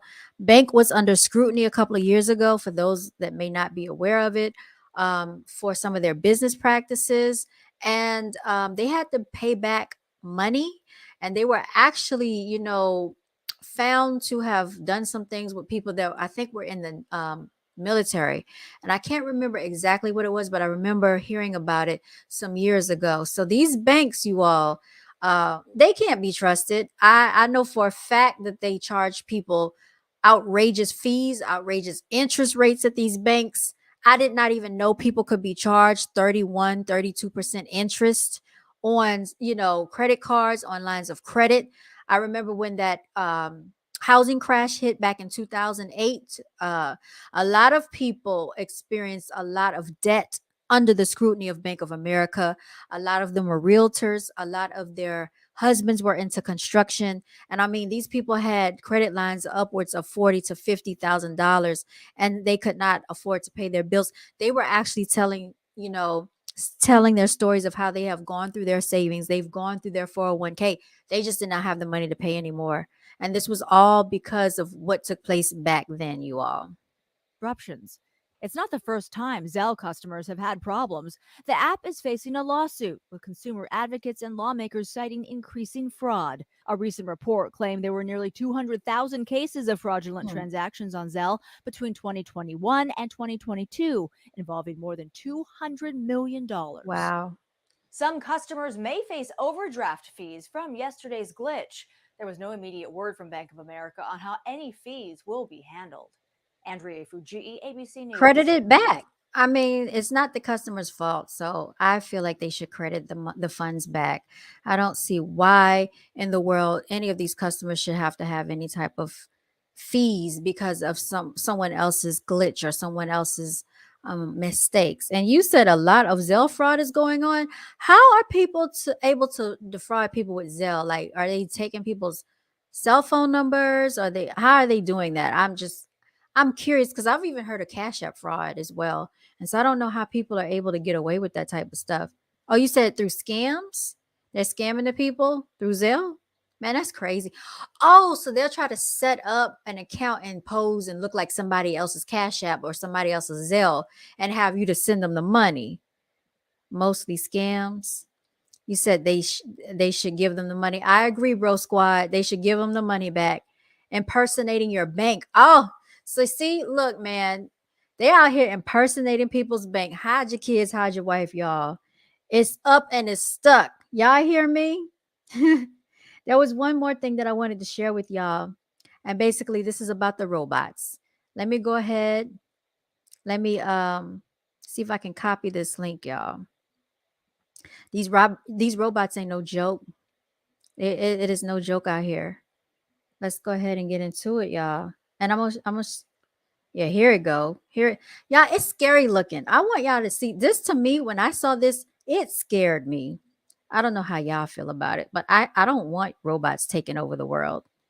It says they impersonate your bank and the victim gives out the info and then the transactions start. Oh, wow. So y'all just be very careful about that. Let's look at Atlas for a second. Let me share. Hold on. Let me share my screen so y'all can see this.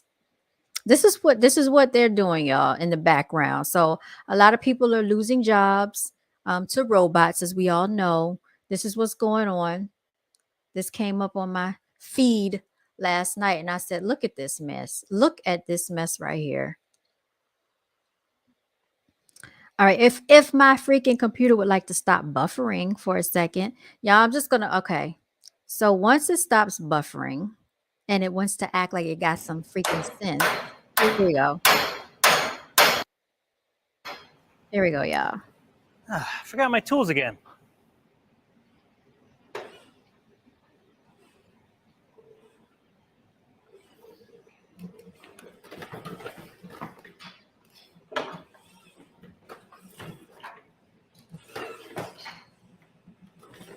Did y'all see that? This dude said he forgot his tool. Listen to this. Just watch it again, y'all. This is crazy. This is crazy. I forgot my tools again.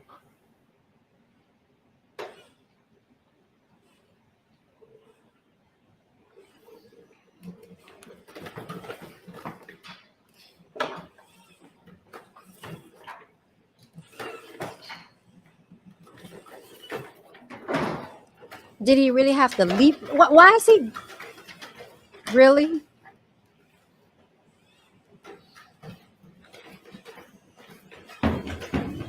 He's being extra for no reason. It's just so unnecessary. Look at that. Look at that. Don't be throwing nothing at me.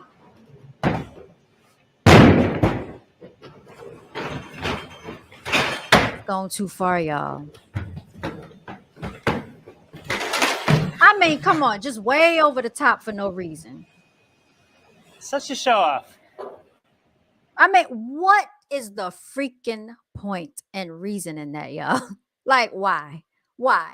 I don't trust anything robotic making too many jumps and movements around me. Just erratic behavior, y'all. This is too much. Who would want to work in a facility with that thing?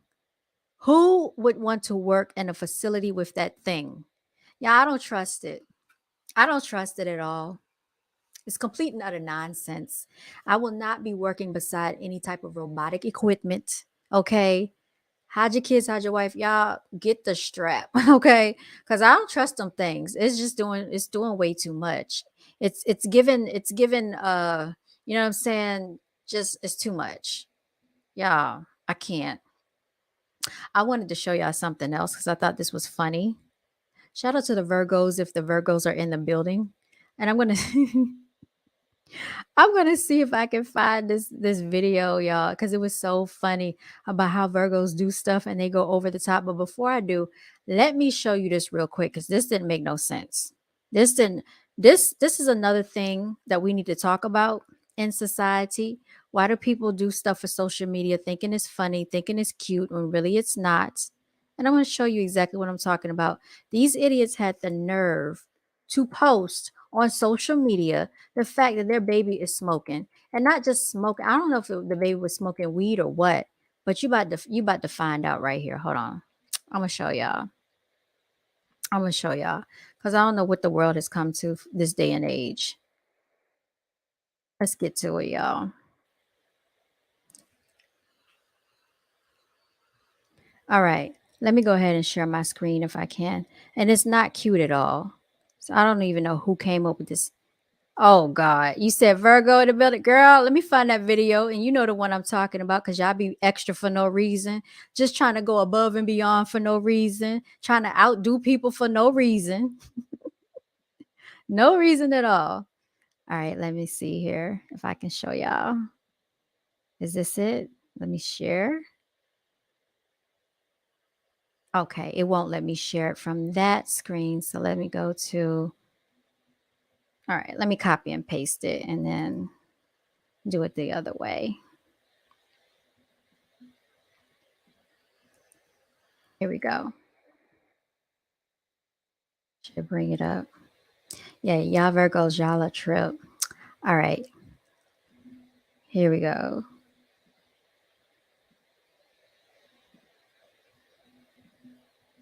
All right. Now look at this complete and utter nonsense. It says social media looking for man who is seen on video putting blunt into the infant's child's mouth to smoke.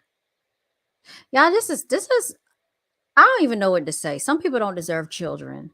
Look at this. Look at this. Who does that?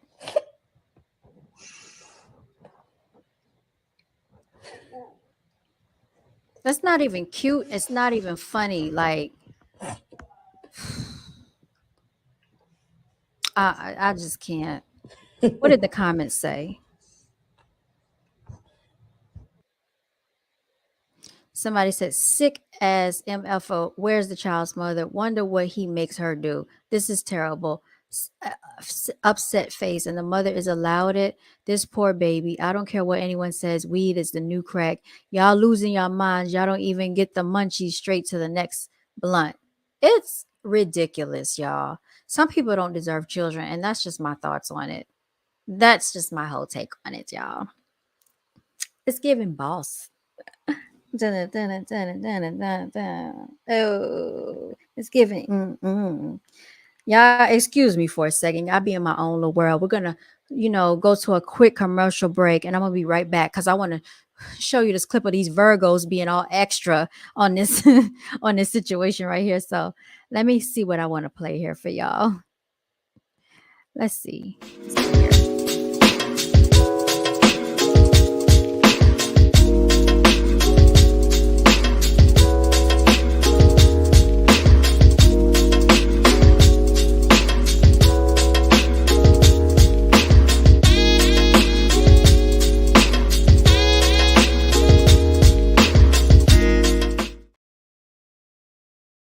Oh, I'm back. I still ain't find the clip, but that's okay.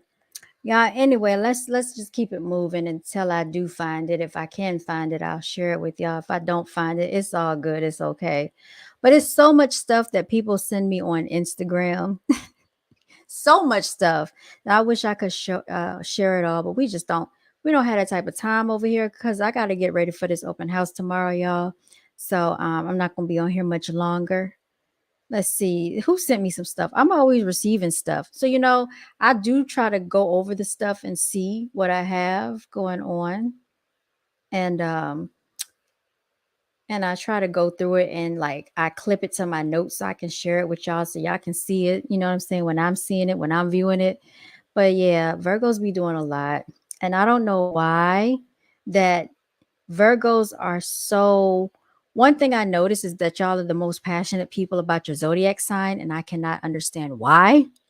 Like all of y'all will get together and just champion for each. Oh, you a Virgo? Oh yeah, Virgos. Ha ha ha. I don't know what that's all about, but y'all have the most camaraderie when it comes to celebrating your zodiac sign. I've noticed that.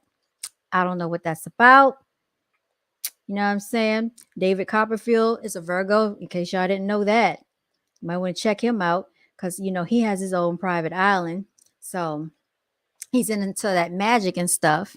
Who else is a Virgo? Michael Jackson, Beyonce, Jennifer Hudson. I find her a bit strange and unnerving. I don't really understand some of the things that has taken place with her. This is nothing against Virgos. Y'all, I can't find the freaking clip. So anyway, Gold Sugar, B Loquations. If you find that clip, send it to me because I'll have to share it with y'all some other time. But it was just kind of crazy. Y'all just be doing the most, be doing extra stuff for no reason. Let's see, what else did I want to go over? Somebody sent me something about y'all. Actually, I found this myself. Taco Bell.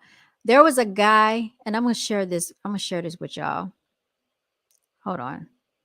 We got comments in the comment section. Yeah, the baby could die. It is bad for the baby. Exactly right, bro squad. Who would do something like that? Complete and utter nonsense, right? So, rat poisoning, you all. Be careful at Taco Bell because there was a man in Colorado that said that he had found rat poisoning in his Taco Bell meal, prompting investigators to investigate. Yes. So y'all be careful because there's been several situations going on with Taco Bell. I stopped eating Taco Bell a long time ago because you just can't treat these. You can't trust these restaurants, these fast food restaurants. I mean, Taco Bell to me used to be good back in the day, but now it doesn't taste the same. They find a way to cheapen everything, the ingredients, allegedly the meat. They say they give you beans. We don't really know. I don't know what the stuff is, right? So I'm gonna pull up this article and show y'all what they said about the rat poisoning. What happened to my article, y'all? What happened to it? It was up here. It was up, and then it's not. Is it still buffering? Is that what it is? Okay, let's see. What? Y'all want to make me subscribe today? Not I said the duck. Not I said the freaking duck. Let me see if I can read it to y'all. If they don't want me to show it on the screen, I will read it to you. All right, let me see because it's on my phone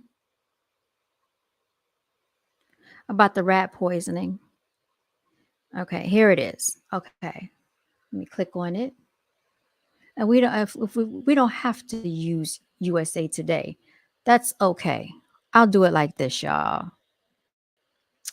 A Colorado man was hospitalized after he said, can y'all hear me and see me? Okay, here we go. A Colorado man was hospitalized after he said his Taco Bell contained rat poisoning. Okay, police investigating. Now this happened, let me see, it's updated at 2:22 p.m. Eastern Standard Time, January 20th, 2023. A man in Colorado was hospitalized after eating a Taco Bell meal that allegedly contained rat poison. Authorities said the investigation is currently ongoing. Arapahoe County Sheriff's Office Public Information Officer Deputy John Bartman told USA Today on Thursday authorities are still working to confirm if the man ingested rat poisoning and if so, whether or not the rat poison was put into his food at the restaurant. As of now, the case is categorized as a criminal attempt homicide, Bartman said. This is crazy, y'all. No evidence of Taco Bell employees putting rat poison in Colorado's man's food, police say. The man, who has not been publicly identified, went to a Taco Bell in Aurora Sunday afternoon, Bartman explained, excuse me. Officers responded to a verbal disturbance call at the restaurant's drive-through at around 1 p.m. after the man argued with employees because the soda machine was not working. Do y'all think this man tampered with his own food? Or do you think they put rat poisoning in his food? Because why are you arguing with the employees because the soda machine doesn't work? Just get over it. And that's another thing with these customers. People think just because they are the customer that they can just treat people any type of way. But y'all have to have more respect for people that are working with your food and ingesting things that other people are making. The man asked for a free food replacement instead of the drink. He was given an additional burrito at no cost, restaurant manager Larry Swift told CBS Colorado. When we got to the Taco Bell, there was no criminal activity whatsoever, just a customer unhappy, arguing with employees, Bartman said. Nothing that the man soon Noting that the man soon left the restaurant. But later, the sheriff's office dispatch received a call from an area hospital around 7:50 p.m. that evening. The hospital said that they had a male patient who had possibly ingested rat poisoning. You know why I don't think he did that himself? Because if he arrived at the hospital, who wants to actually ingest rat poisoning? Like, you don't know what that could do to your body. So who actually wants to eat that? Bartman said deputies who responded to the scene found that the patient was the same man from the earlier incident at Taco Bell. Y'all, this is crazy. That's crazy. I don't know. I can't even say the man did it to himself. I cannot say that he put rat poisoning in his own food because he actually ended up at the hospital. So I guess they would have to do like some run some tests on him, maybe a toxicology test, test his blood, bodily fluid testing, see what he ingested. If it is rat poisoning, I don't think he put that in his own food. Somebody else probably did it. They probably was like, oh yeah, you know what? We'll get you one way or another. And that's what happened to the man. That's what I think, y'all. Anyway, y'all, I have been on here for approximately 1 hour and 58 minutes. This has been an episode of yours truly, Brown Girls Are Beautiful, CEO and founder of BGAB Clothing. Shout out to all y'all that have supported the channel. Make sure y'all hit the like button, share this video, and subscribe. What else do we want to do?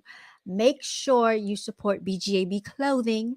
Okay, it's hashtag no days off over here. We will be talking about real estate some more on the channel. If you ever have real estate questions, I don't mind helping as much as I can. I don't really talk about my other, venture too much, but yes, real estate is another thing that I'm heavily involved in outside of Brown Girls Are Beautiful. And so I think it's important to talk about it because it's the quickest way to generational wealth, the quickest way to economic gain, you all. And you all know I will always say there's no 401k that will grow as much as your equity in your house. So yeah, continue to walk in your divinity. Continue to stay blessed. You all, we need to give testimonies around here. My testimony is basically this, y'all. we live to fight another day. Hey, sometimes you can only take it one day at a time, y'all. So, with all that being said, hold on. What did you say? You said it does taste different. What tastes different, TAK Bro Squad? What tastes different? Rat poisoning? How would you know? He could just go to the store. Yeah, go to the store. BGAB, that's right. BGAB. Bro Squad in the building. Shout out to y'all. Um, yeah, this has been an episode, okay, of Brown Girls Are Beautiful. I have enjoyed everybody that has pull up to the building. Pull up. Shout out to Mr. Vegas and all of them. Y'all know I like my dance hall. I like my reggae. All right. Shake that thing. Shout out to Sean Paul and them, Mr. Lova, Shaggy, and DJ Cassidy. Y'all gotta check out DJ Cassidy videos. I was rocking out the other night. My mama told me to watch it, and yeah, they don't make music like they used to anymore. But I'm gonna get off. I have to make some little goodie bags for the open house tomorrow. So I need to do that. We're gonna have maybe like a little Valentine's Day theme. I know we're gonna get into the real, true history of Valentine's Day. That's gonna be going on for the next episode. I think I'm gonna go in on that, y'all, because it's very sadistic. Okay, what Valentine's Day is really, okay. The true meaning of that goes on behind Valentine's Day, y'all. I can't get my thoughts together and everything because it's getting late. I've had a very long day. I've been driving for over 2 to 3 hours today, literally, and going here, going there. So, with all that being said, y'all, thank you so much for tuning in. Until next time, you all stay beautiful, stay blessed. All right, y'all, signing on out.